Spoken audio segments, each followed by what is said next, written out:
That's 1968. Uh, and then he went back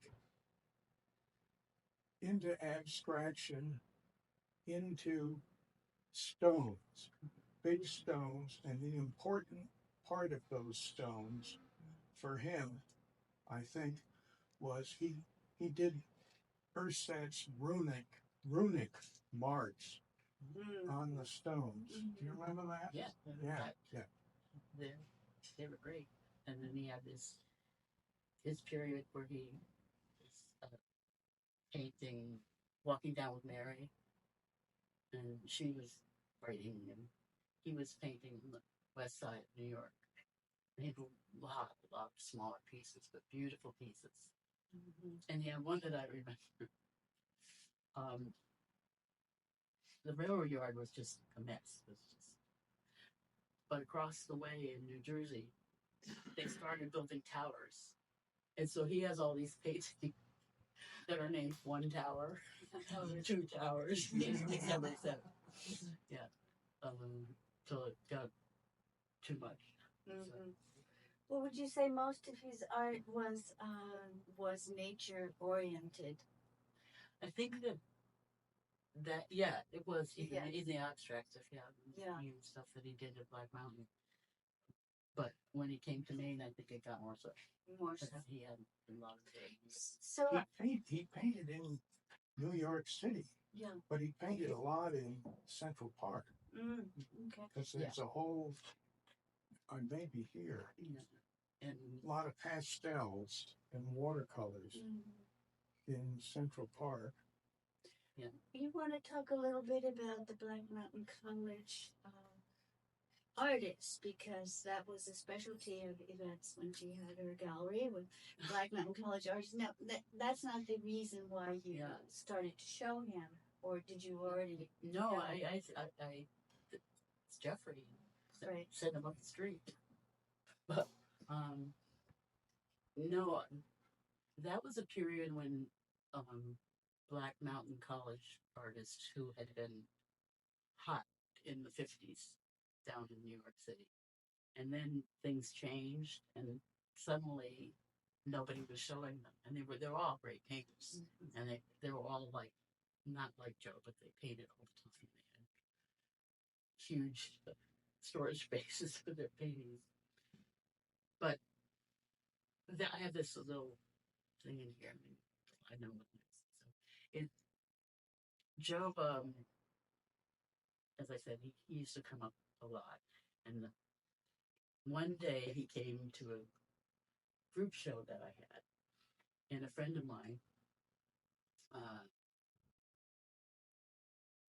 introduced me to an artist and his work, and they're small, kind of abstract collages and stuff like that.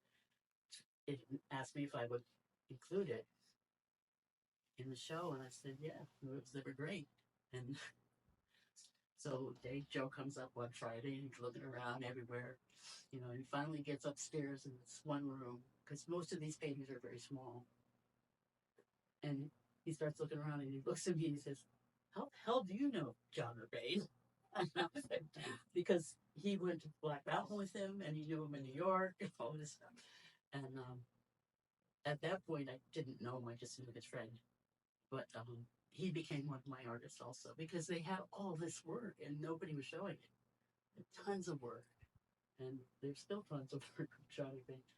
And there were a few other artists that went to Black Mountain, like the Jenner Johns, Jenner John and his wife, both were at Black Mountain. And so was John Urbane's wife, Elaine Schmidt Urbane. She was a wild person. she did some really wild stuff. So I had, I don't know, maybe 6 or 8 Black Mountain College painters. They were much older by then.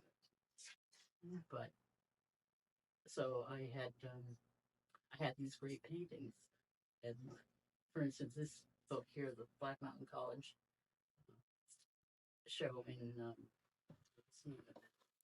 Oh, don't pick it up; it'll hurt you. in Boston.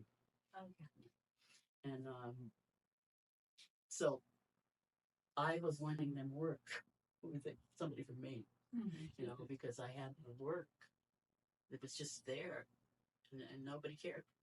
If they do now, but at that time, Was that the show we went to? You went, yeah. Oh yeah, the modern. What is that called?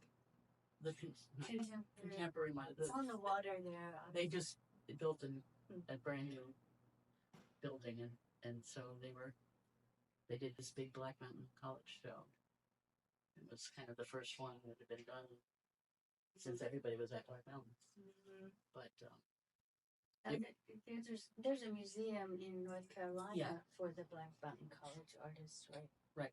In Asheville. Black Mountain College Museum, yes. No, yeah, it's in Asheville. Yeah. And it started out as a little museum, but it's going along. They saved a lot of work, and they do dossiers like that one for Joe, and on all the artists they want to do little booklets, and they've gotten pretty far. Is that the book that has the photograph of him? Yes, right on the front, but no, the other one. Is this one? That's Joe. Oh, yeah. That's Wow. And then in the back. This And that's younger Joe. picture. And The one later on, there's a great one of that. this is an older. Yeah, and there's He's a another. very good looking man. Yeah, he always was. He was. Mhm. Let me see if I can. I think there's another one. Oh yeah, there he is, Geoffrey, facing his paintings. Oh, yeah. Yes, but yeah, we do. But I actually do have some great pictures of him, but I can't find him amongst the thousands of others before the cell phone. Yeah. So I'd like to learn a little bit more about the mountain series that he did a lot of mountain paintings, like the sound of the mountain. He did, and some of it was not far away. He did a lot of painting in his acres. There are many paintings of Davis Stream, Yeah.